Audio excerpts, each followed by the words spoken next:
In this video, I want to talk about navigation with Grid. When we open Grid, even though the window is empty, it is actually pointing to the current working directory, which is the directory on which Grid has been started. If we press Ctrl L, this is going to load all the files and directories that are within the current folder. So the first command I want to show you is Ctrl H. This is going to highlight everything that is in the window. Now I can delete it.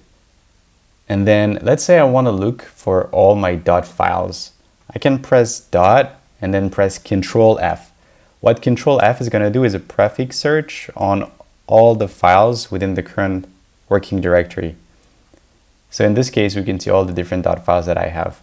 Let's say I'm not happy with the search, I can press Escape.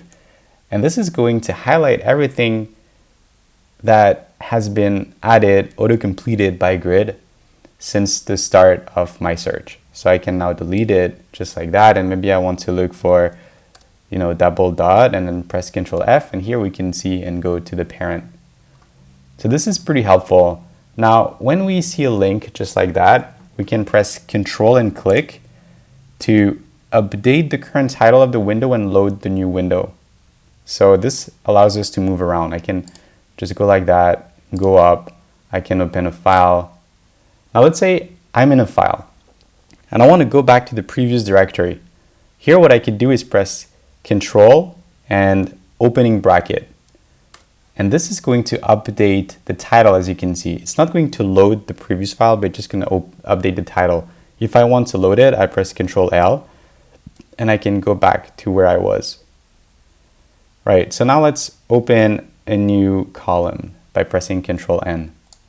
In this new column, it's now selected and you can see the selection because when I type, it's actually in black here. If I want to open one of these files, I can just press Ctrl and click on the file and it's going to be open in the selected window. So then I can go and click on the other ones if I want. It's just going to open in the window. Now let's say I want to open a file in the same column as the selected window, but without replacing the content. Then I can press Ctrl and right click. So this is going to open a new window in the same column as the selected one. So I can just do it again. Now I can also delete the windows pressing Ctrl D, and it's just going to delete these.